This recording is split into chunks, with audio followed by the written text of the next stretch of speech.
오늘 본문의 말씀인 신명기 12장 5절에서 7절까지의 말씀의 제목은 이스라엘 백성은 택한 곳에서 예배를 하는 이유 하는 제목으로 말씀을 드립니다. 이스라엘 백성들은 택한 장소가 아니면은 오늘 본문의 말씀과 마찬가지로 번제와 제물들을 드리지 못하지요. 그 사람들도 안식일마다 각 마을마다 회당이 있습니다. 회당에 가서 성경 말씀은 듣기는 들어도 온전한 제사는 아닙니다.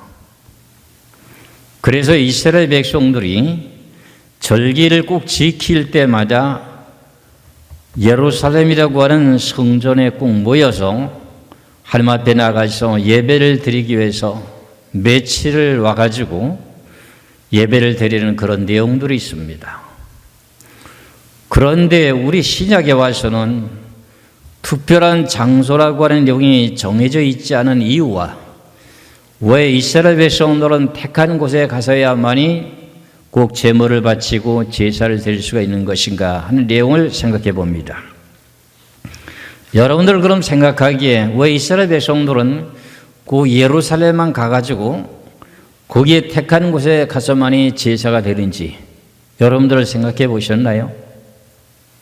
여러분들은 어떻게 생각하십니까? 우리는 지금 가까운 교회가 수없이 많아서 아무 때고 가서 어떻게 해요? 예배를 드릴 수가 있는데 이스라엘 백성들은 꼭 택한 곳이래야 되는가? 그런 내용을 한번 생각해 보셨나요? 며칠씩 그것도 절기를 지키기 위해서 걸어가 가지고서는 제사를 드려야 되는가 하는 그런 내용들을 생각해 볼 필요가 있습니다.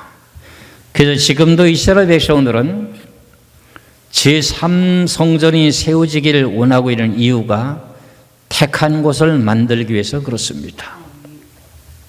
그런데 예수님이 십자가 지시고 난 후에 성령의 시대에는 택한 장소가 별도로 없습니다. 이해하시겠지요? 왜 그러냐 하면은 이스라엘 백성들을 애굽에서 광야로 40년 동안 이끌어 인도하시면서 성막을 지어놓고 성막에 성소와 지성소가 있는데 하나님의 신이 임재하는 장소가 어디였습니까? 지성소라고 하는 곳에 하나님의 신이 임재해 계셨거든요. 하나님의 신이 임재하는 곳에 가서 꼭 예배를 드려야만 예배가 연락됐습니다. 그 내용을 지금 아직도 이스라엘 백성들로 유대인들의 골동파라고 하는 랍비들이라고 하는 사람들은 제3성전이 세워지기를 바라고 원하는 뜻이 거기입니다. 그래서 여러분들에게 말씀드린 내용과 마찬가지로 구약의 성보시대와 성자시대와 지금은 무슨 시대라고요? 성령의 시대라는 거야. 여러분들이 이제 성경을 점차적으로 폭넓게 알다 보니까는 초보의 신앙이 아니라 장성한 신앙의 분량으로 늘 자라는. 그래서 이런 내용의 말씀을 오늘 본문에서 말씀드린 내용과 마찬가지로 왜 이렇게 택한 곳에서만 가서 제사가 되느냐? 그곳에 하나님의 신이 임재하고 있기 때문에 여기에 힌트가 있는 겁니다. 하나님의 신이 임재하는 곳이 특별한 장소가 정해져 있기 때문에 택하신 곳이라고 하는 것. 이것이 이스라엘 백성들은 40년 동안 광야를 거쳐서 가나안 땅에 들어와서 예루살렘이라고 하는 성전에 하나님에게 와서 신이 임재해 있는 곳에 와서 예배를 드려 제사를 드렸다는 거죠. 그래야만이 그것이 연락이 됐고 그들에게 복을 받았던 사건이 그겁니다. 그런데 우리 신약에 와서는 어떻게 말씀하고 있습니까? 예수님께서 복음을 외치고 증거하시면서 수가성 여인에 만나면서 서로 간에 대화하는 내용 속에서 수가성 여인도 사마리아 사람이기 때문에 북이스라엘 사람이기 때문에 북이스라엘 지역에도 자기네들 나름대로 택한 곳이라고 하나님 앞에 제사 드린 곳이 있는데 그건 안 받아줬습니다. 그 가운데 당신네들은 예루살렘에서 예배하지만 우리는 사마리아에서 지금 예배합니다. 이런 내용을 대화하는 내용을 보시면서 예수님이 하신 말씀을 한번 보겠어요. 요한복음 4장 20절에서 23절의 말씀을 보겠습니다. 요한복음 4장 20절에서 23절에 우리 조상들은 이 산에서 예배하였는데, 이 내용의 말은 사마리아 여인이 예수님에게 하신 내용의 말씀입니다. 우리 조상들은 이 산에서 예배하였는데 당신들의 말은 예배할 곳이 예루살렘에 있다 하더이다. 그 예수님 보고 당신네들은 예배할 곳이 어디라고요? 예루살렘에 있다 하더이다. 예수께서 이르시되 여자여 내 말을 믿으라. 이 산에서도 말고, 사마리아 지역의 산에서도 말고, 예루살렘에서도 말고, 너희가 아버지께 예배할 때가 이르리라. 너희는 알지 못하는 것을 예배하고 우리는 아는 것을 예배하노니 이는 구원이 유대인에게서 남이라. 22절의 말씀을 잘 보시면 너희는 알지 못하는 것을 예배하고, 지금 유대인들이 그 처지에 있습니다. 너희들은 알지 못하기 때문에 택한 곳을 정해놓고 제3 성전은 지어야 된다고 하는 내용을 고집을 넓히고 있지 않습니까? 그곳에서만 예배를 드려야 온전하게 죄를 용서받을 수가 있다는 내용으로 지금 착각하고 있다는 뜻입니다. 우리는 아는 것을 예배하노니 이런 구원이 유대인에게서 납니다. 복음이 전파되고 시작된 건 유대에서부터 시작됐습니다. 23절입니다. 아버지께 참되게 예배하는 자들은 영과 진리로 예배할 때가 오려니 곧 이때라. 아버지께서는 자기에게 이렇게 예배하는 자들을 찾으시느니라. 신약 시대 때 와서는 성령 시대 때는 어떻게 돼요? 하나님의 신이 어디든지 모여서 예배를, 영과 진리로 예배를 드리면 하나님의 신이 임재해야 하네요. 임재하시거든요.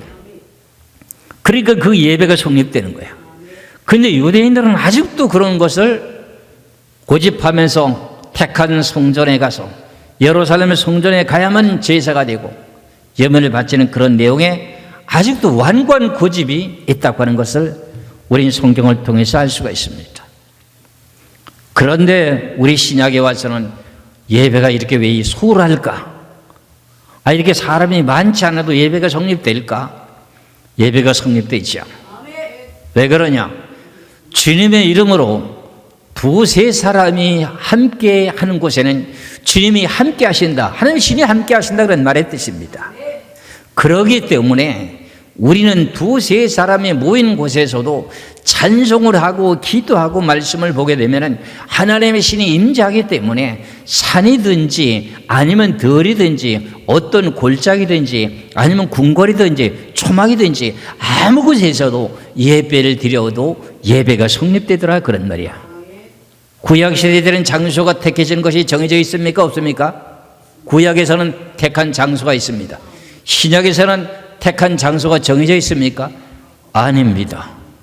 가정에서도 들에서도 우리가 야훼 예배를 드리게 되면 어떻게 야훼에 가서도 예배를 드리지 않습니까?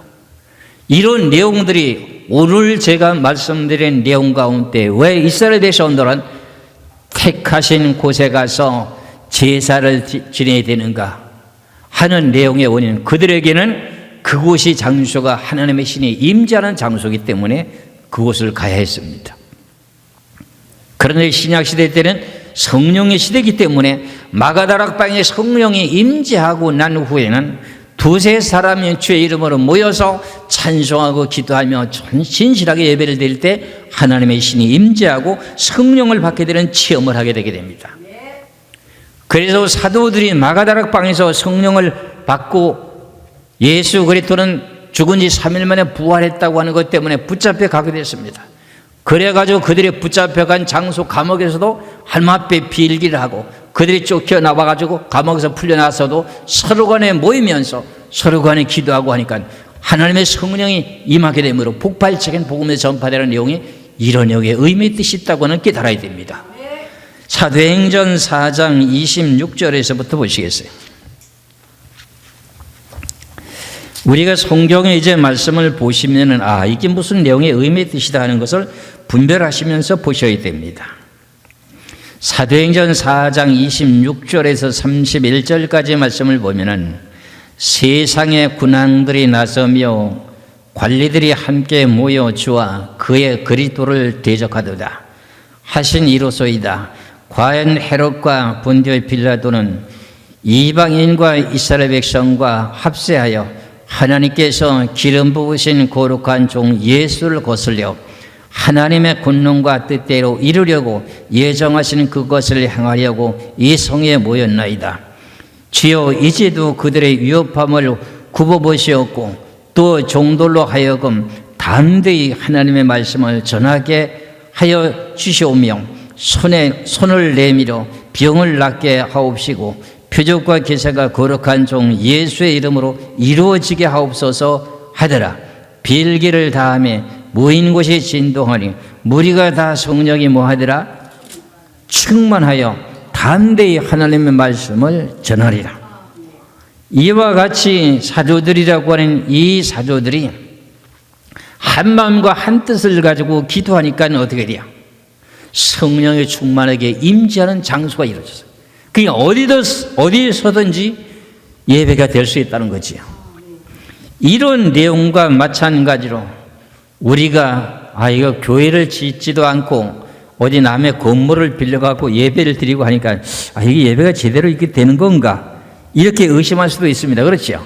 큰 교회만 가야만이 예배가 정상적으로 되고 아니면 조그만 개척교회 가서 예배가 되는가? 뭐 이렇게 우습게 보는 사람들이 돼. 이건 성경을 모르는 사람들이 하는 소리입니다. 대부분이 보면은 예수 믿고 구원받은 천국 간다. 인형빼기 모르는 수준이면 이 처음 신앙과 똑같아요. 하나님께서는 신앙이 자라기를 원하는데 자국 깨면서부터 계속 신앙이 자라기를 원해요. 어린아이 같은 초보적인 신앙이에요. 그 자기들이 하는 행위만이 그게 옳은 거고 자기들과 조금 모든 방법이 다르면 그건 잘못된 거야. 이렇게 비판하는 이 어리석은 신앙들한테 어떻게 이런 내용들을 바르게 분별할 수가 있을까요? 저는 여러분이나 오늘 주시는 이런 내용의 말씀의 의미의 뜻을 잘 깨달고 지금 시대는 무슨 시대라고요? 성령의 시대. 여러분들이 여기 오니까 그런 말씀 들었죠. 그렇죠? 구약 시대 때는 무슨 시대라? 성부의 시대. 그렇죠?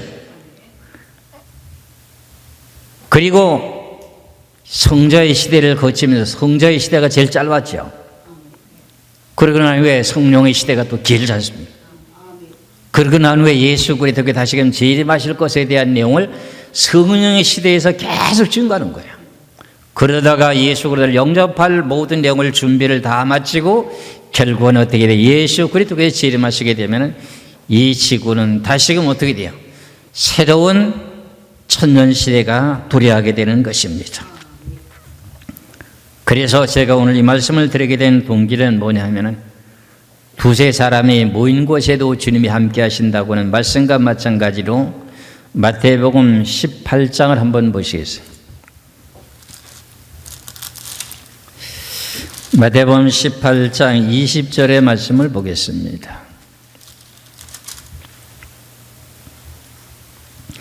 마태복음 18장 20절에 두세 사람이 내 이름으로 모인 곳에는 여기 택한 곳이 모인 곳 그것입니다. 구약시대 때 이스라엘 백성은 택한 곳이 정해져 있거든요. 두세 사람이 내 이름으로 모인 곳에는 나도 그들 중에서 함께 하느니라. 예수님의 신이 그곳에 함께 하신다는 겁니다. 예수님 떠나가셨지 않습니까? 근데 여기서 뭐라 그랬어요? 나도 그들 중에 있느니라. 하나님의 성령의 신이 함께 한다는 거지.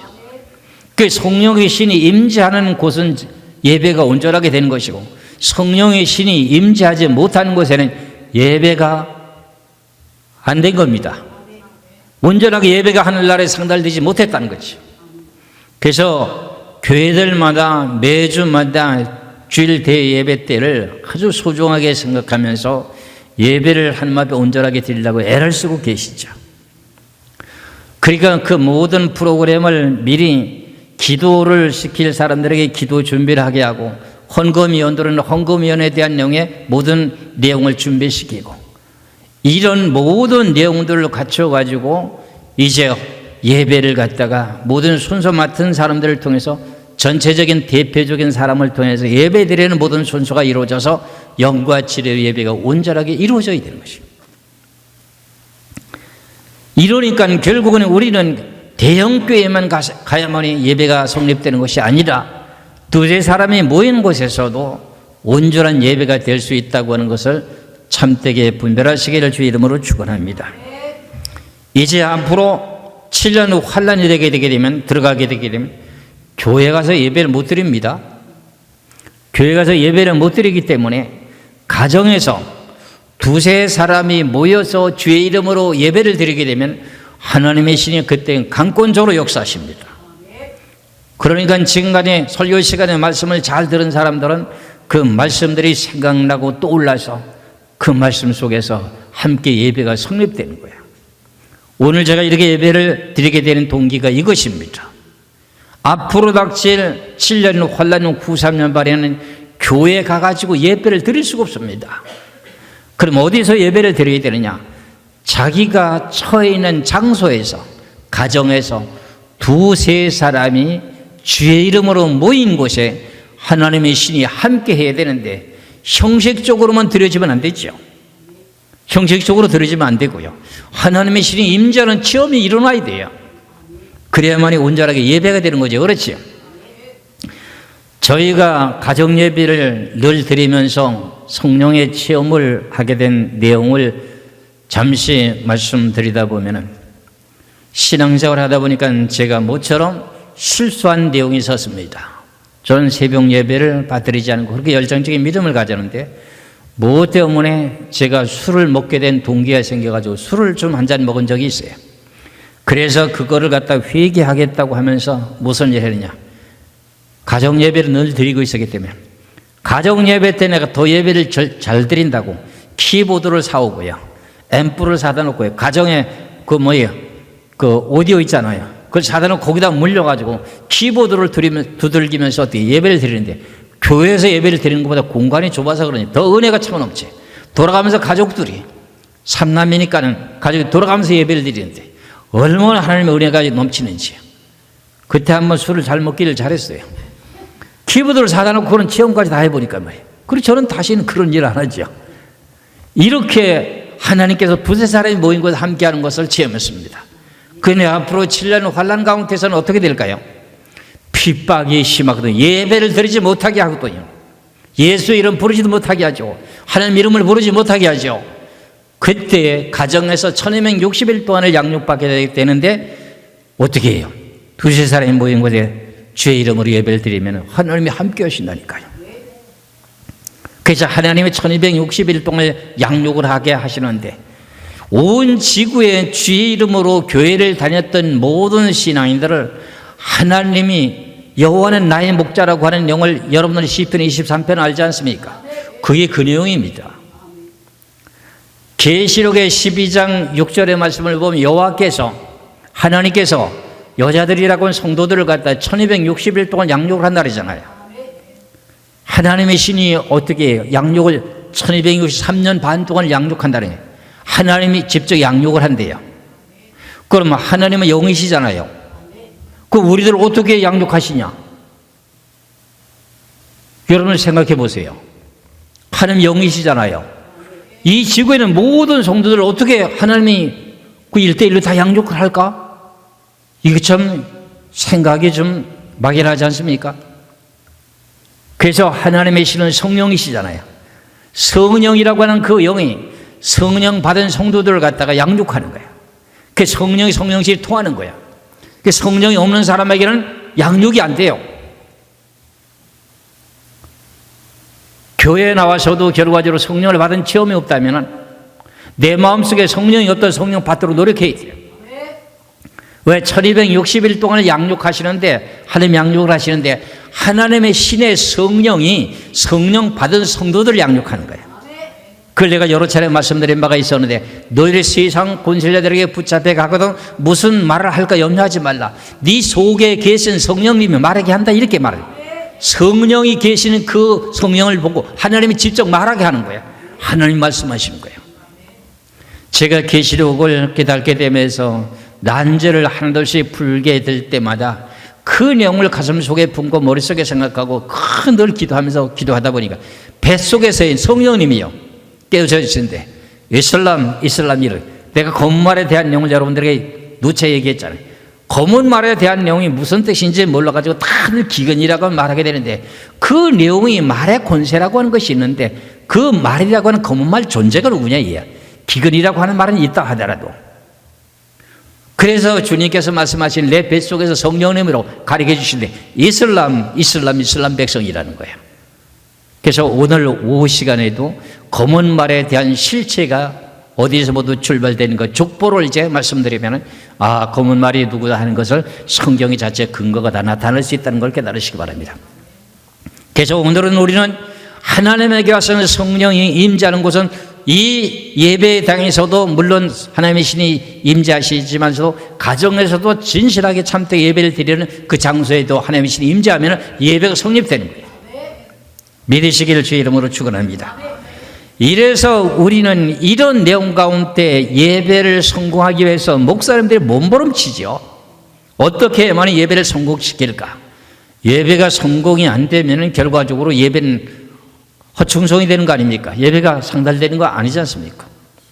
우리가 잘 알고 있지 창세기 4장 1절 이하에서부터 보면은 창세기 4장 1절에서부터 5절까지의 말씀 보면은 선악과를 다 먹고 아담과 하와가 동침하고 나서 첫 아들인 가인을 낳게 되고 둘째 아들이라고는 아벨을 낳게 됩니다. 그들이 자라서 하나님 앞에 예물을 드리게 되는데 가인은 자기는 농사하는 업을 갖고 있기 때문에 농산물을 가지고 하나님 앞에 제물을 드렸습니다. 그런데 동생은 양치는 자였기 때문에 양의 첫 새끼를 드렸는데 아벨에 대한 제물은 받아주셨어요. 하나는 하나님이 받아주시고 하나는 안 받아주셨어요. 그래서 결국은 시기가 돼서 형이라고 하는 형이 자기 제물을 안 받아주니까 시기가 생겨가지고 동생을 돌로 쳐 죽이면서 아벨이라는 사람은 순교하는 자리에 천국의 복된 자가 된 것이에요. 예배를 참되게 드린 것 때문에 제물이 온전하게 연락된 것 때문에 이러니까 하나님 앞에 제물이 연락되는 그 내용이 얼마나 행복한 사건인지 아시죠? 이 내용과 마찬가지로 하나님께서 갈대 우리에 살고 있었던 믿음의 조상이라고 한 아브라함을 불러내가지고 내가 너로 큰 민족을 이루고 내가 너를 복되게 하리라고 하면서 너를 저주하는 자기를 내가 저주하고 너를 복을 비는 사람 내가 복을 주리라 이렇게 약속하시고 난 후에 갈대 우리를 떠나가지고 가나안 땅에 도착돼가지고 어떻게 돼요?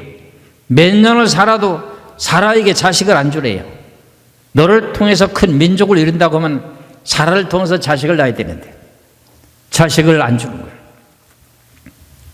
그래가지고 창세기 15장의 세월이 얼마나 흘렀는지 정확하게는 알 수 없는데 그때 당시에 하나님이 나타나가지고 나는 너의 큰 상급이라고 말씀하시면 나타납니다. 그러니까 아브라함이 그때서 좀 속이 상했는지 몇 년을 기다렸는지 그건 잘 모르겠는데 그래 오래 기다린 건 아니에요. 나에게 왜 씨를 안 주냐고 그러면서 내 아내라고는 아내에게서 잉태하지 못하게 하니까 내가 몸쪽으로 택한 그 몸종을 통해서 내가 후사를 있겠나이다. 그러니까 하나님 아니다. 네 몸에서 날 씨가 분명히 하늘의 별수처럼 많을 것이다 하고 창세기 15장 1절 6절에 말씀합니다. 그러고 난 후에 아브라함이 그걸 믿었어야 돼요. 그래서 하나님께 그를 의로 여기시면서 하나님의 귀하신 참된 의인으로 인정을 받게 됩니다. 그러고 난 후에 하늘의 별수처럼 많게 했다고 네 후손이 저렇게 많을 것이다. 그리고 네가 섰는 그 자리를 네 후손들에게 땅을 물려주겠다. 약속을 했어요. 그랬더니 아브라함이 하나님께 말씀하시기를 내가 그러면 그것을 무엇으로 증거를 삼으리까? 양반이 이제 한번 쏘아놨으니까 뭔가 증거를 내세우는 거예요. 야 그럼 나한테 번제를 좀 드려라 하고선 여러 가지 번제를 드렸는데 그 중에 새의 번제는 올바르게 드리지 못했어요. 새에 대한 내용에 비둘기의 배를 가리지 않았어요. 그래서 하나님 앞에 제물이 연락이 안 돼가지고 계속 아브라함이 끙끙대고 있는데 밤이 이제 어둡기 시작합니다. 그때까지도 안 되는 가운데 하나님께서 그때 음성이 들리면서 네가 그 비둘기 배를 가리지 않은 것 때문에 결과적으로 하나님께서 책망하시면서 너의 후손들이 이방의 객이 되어서 이 지금 이방인들의 객이 되어서 그들을 섬길 것이다. 그리고 430년 후에 400년 후에 네 자손들이 이 땅에 다시 돌아올 것이다. 예배 잘못 드린 것 때문에, 제사 잘못 한 번 드린 것 때문에 후손들이 무슨 일을 당했어요? 이방 나라에 가서 430년 동안 살다 왔잖아요. 이러니까 제사가 그만큼 중요하다고 하는 걸 알 수 있는 거예요. 그러니까 우리가 이렇게 예배 드리는 모든 내용이 왜 예배를 드리는가 목적을 알아야 되잖아요. 그래서 여러분들이 잘 알고 계시는 내용, 앞서서 말씀드린 요한복음 4장에 대한 내용을 다시 한번 봅니다. 요한복음 4장 23절에서 24절의 말씀을 봅니다. 요한복음 4장 23절에서 24절의 말씀을 보시면 아버지께 참되게 예배하는 자들은 영과 진리로 예배할 때가 오나니 곧 이때라.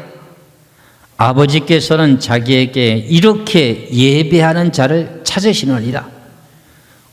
요 내용에서 핵심이 뭔가요? 영과 진리로 예배할 때가 오나니 곧 이때라. 아버지께서는 자기에게 이렇게 예배하는 자들을 찾으시느니라. 그럼 영과 진리로 예배를 안 드리면 하나님이 안 받는다는 뜻입니다. 이런 사람들을 찾고 있다는 거예요. 그걸 받으시려고, 그 예배를 받으시려고. 그래서 제가 세상 소리 합니까 안 합니까? 사람은 인간 자랑합니까 안 합니까? 성경에서 성령으로 거기에 대한 뜻만 내가 풀어주고 성경으로 말씀드리지 않습니까? 그러니까 영이라고 하는 영은 하나님의 성령의 영, 주의 이름으로요, 진리로 예배를 드려야 된다는 것이죠. 그래서 여러분들에게 늘 이렇게 말씀을 늘 증거하게 된 동기가 여기 있습니다. 하나님은 무슨 영이십니까? 거짓 영입니까? 진리 영이십니까? 하나님의 영은 참 영이십니다.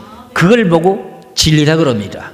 근데 진리로 예배를 드려야 되는데 세상에 어떤 소설 쓴 책이나 사람에 대한 모든 유명한 사람들이 자랑한다든가 이거는 하나님이 받지 않으신다. 그런 사람들에 대한 예배는 안 찾는다. 나는 영과 진리로 예배를 드리는 자를 안 찾는다. 그래서 여러분들에게 이토록 내가 성경을 주장하게 된 내용이 동기에 여기 있다고 하는 걸 말씀드린 내용이 여러 차례 되겠죠. 그렇지요. 그래서 저희 교회 와서 몇 년만 신앙생활 하다 보면 난 놓고 기억자를 몰라도요, 천국 가는 모든 내용을 다 알아요. 그렇게 예배를 드리는 가운데 나이가 많이 드신 분들은 난 놓고 기억자도 모르고 옛날부터 이거 문명이 어두웠을 때니까요, 듣기만 해도 다른 장소에 가서 무슨 기름사가 있어 다른 교회 가서 예배를 이렇게 드려보니까 엉뚱한 소리야. 에이 그건 아닌데요, 그건 아닌데요 그러는 거예요. 그것도 모르는데도 들은 게 있으니까. 그만큼 이토록 하나님께서 영과 진리의 예배를 드리는 걸 그렇게 찾고 계시는 거예요. 그것을 우리는 준비하기 위해서 늘 이렇게 고민하면서 하나님의 말씀과 영으로 찬송을 준비하고 기도를 하면서 왜 이렇게 주님 앞에 예배를 드리는가, 이것을 하나님이 기뻐하시기 때문에. 그리고 24절에 하나님은 뭐라고요? 영이시니, 하나님은 영이시란 분이에요. 예배하는 자는 영과 진리로 예배를 드려야 된다. 영과 진리로 예배를 드려야 하나님께 예배가 상달된다는 거죠. 이러니까는 우리가 이런 내용의 말씀의 뜻을 따라서 구약 시대 때 이스라엘 백성들은 택한 곳에 가서 제사를 드려야만이 하나님이 임재하는 곳이니까 제사가 연락이 된 거죠. 그렇죠? 그런데 안식일마다 그 사람들도 각 지파별로 나눠진 그 모든 지역이 있을 거 아닙니까? 그 지파들마다 나눠주는 지역마다 무슨 집이 있어요? 매주마다 나가서 하나님의 말씀을 들을 수 있는 장소가 있을 거 아닙니까? 회당이라고 하는 것이 있지 않습니까? 그곳에 가서 말씀은 들을 수는 있어도 예배는 안 됩니다. 제사는 안 되는 거지. 택한 곳이라고 하는 것은 하나님의 예루살렘이라고 하는 성전에 가야만이 된다는 거죠. 왜 그러냐? 그곳에는 하나님의 신이 임재하는 장소이기 때문에.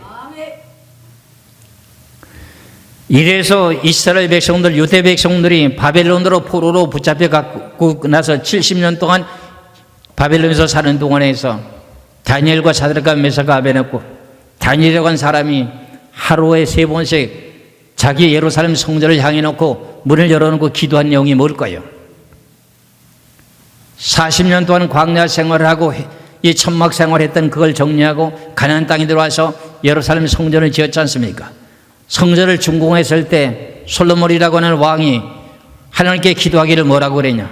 동서사방에 흩어져 있는 모든 12지파들이 예루살렘을 향해서 기도할 때마다 하나님 그 기도를 들어달라고 솔로몬이 그 하나님 앞에 기도한 내용이 있어요.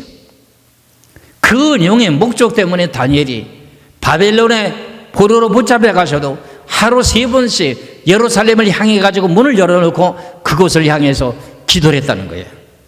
그 이유가 거기 있습니다. 왜? 택한 곳에서 하나님을 만날 수가 있기 때문에. 이해하시겠지요?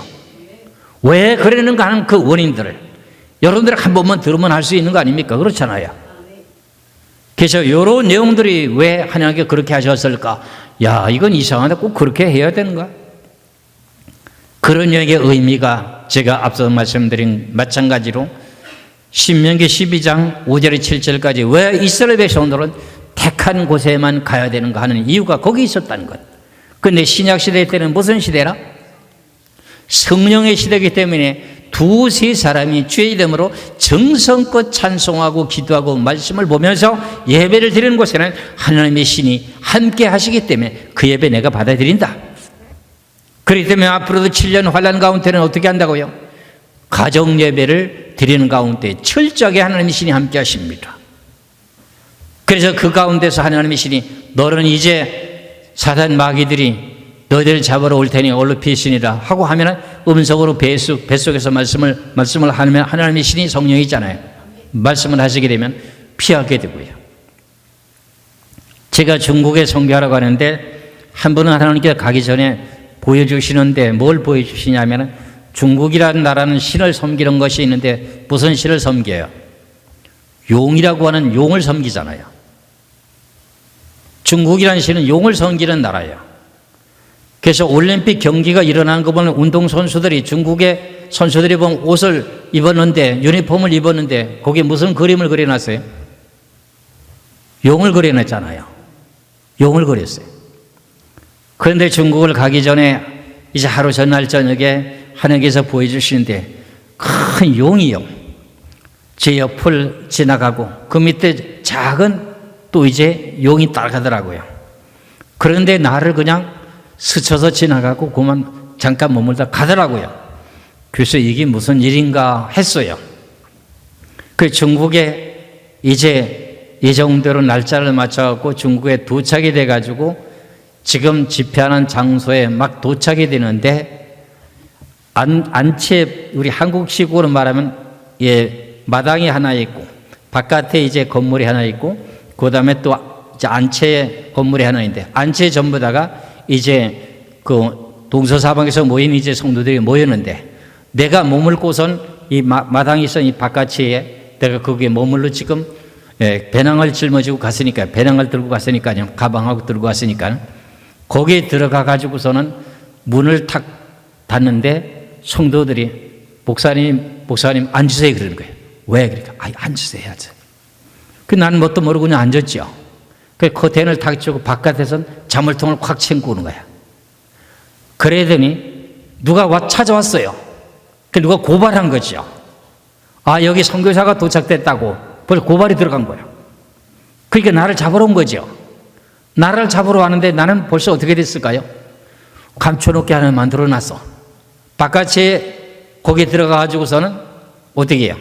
바깥에서 문을 잠그고 커튼이 이렇게 닫혀있으니까 아무것도 사람이 안 사는 방인 거야. 그 여기에 살던 사람이 이 집을 비우고 다른 데 가서 이게 빈집입니다. 이렇게 바깥에서 뭐라고 얘기를 하더라고. 그러니까 그 다음에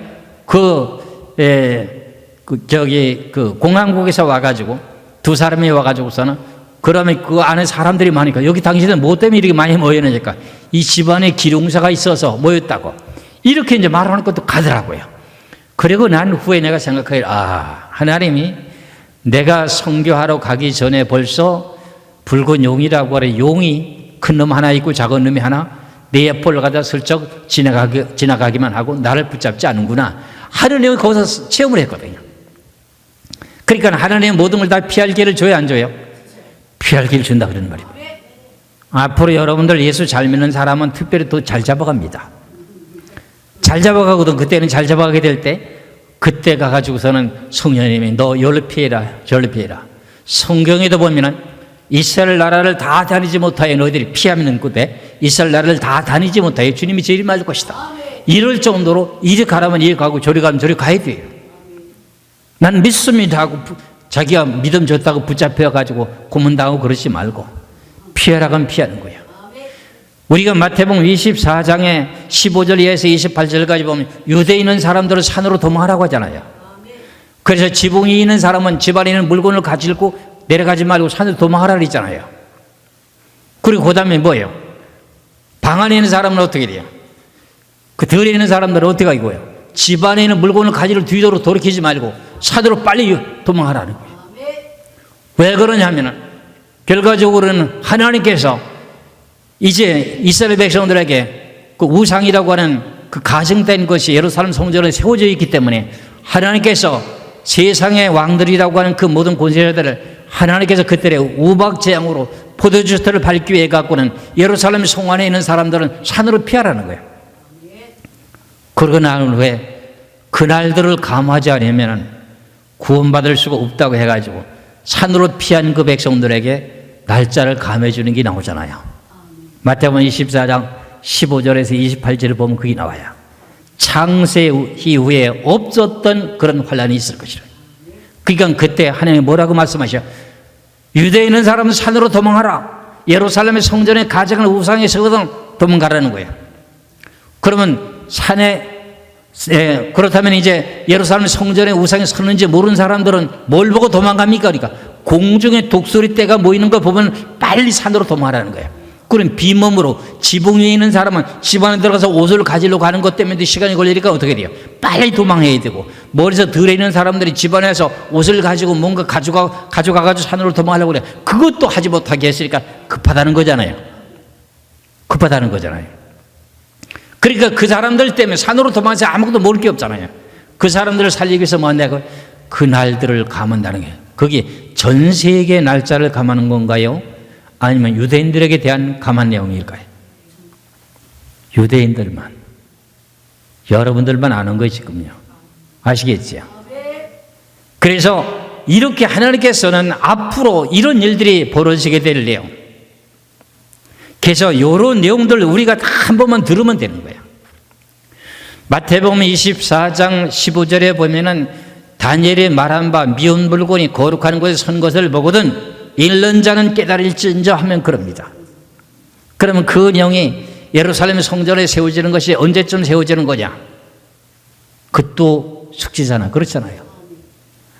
그럼 42달 동안 짓밟는다고 하는 내용인데 계시록 11장에서는 이스라엘 나라 백성들이 42달 짓밟는다고 하는데, 그럼 우상이 세워지는 것이 처음부터 93년 반부터 바로 세워지는 거냐? 예루살렘 성전에 바로 세워지는 거냐? 아니면 제일 끝부분에가 세워지는 거냐? 그 내용들을 여러분은 어떻게 생각하십니까?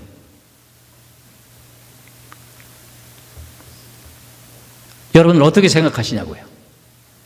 제일 끝부분에 우상이 미운 물건이 세워진다. 짓밟히는 건 후 3년 반 들어가면서 빗박을 받는다 할지라도 우상이 미운 물건이라고 하는 거룩한 곳에 서게 되는 그 장소라고 하는 것은 그 제3성전에 세워지는 거죠. 그렇죠? 그 제일 7년 환란 후 3년 만에 시작되자마자 세워집니까? 제일 끝부분에 가서 세워집니까? 이걸 국당을 모르겠으면 이동하는 거예요. 그래서 그런 걸 좀 생각을 좀 해보세요. 그 후 3년 반 동안에 다스렸던 다니엘 정부의 모든 왕들하고 전 세계 왕들을 전부 모아다 놓고 지금 포도주틀을 밟게 되는 내용이 마태복음 24장 15절에서 28절까지거든요. 포도주 틀이라고 말을 안 했기 때문에 그걸 모르는 거예요. 모든 성도들이. 포도주 틀을 벌써 7년 환란 들어가자마자 밟아버리면 후 3년 반에 자기들이 정치할 수 있어 없어? 그럼 이제 힌트 줬잖아요. 야, 이렇게 성경이 돼 있어요. 그러니까 마지막 때 그 산으로 도망했는데도 택한 백성들을 구원하기 위해서 그 날짜를 감한다. 이렇게 돼 있어요. 그래서 날짜가 감해진다고 하는 건 성경에 기록된 게 없어요. 이런 내용들을 여러분들이 잘 아시면서 오늘 신명기 12장 5절에 7절까지 말씀에 이스라엘 백성들은 왜 택한 곳에 가서 꼭 제사를 드려야 되는가 하는 원인과 마지막 때는 두세 사람이 주의 이름으로 모인 곳에도 하나님이 함께 하시기 때문에 하나님의 음성을 듣고 여러분들이 하나님의 뜻을 따라서 구원받는 자리에 이르시길 주의 이름으로 축원합니다. 기도하겠습니다.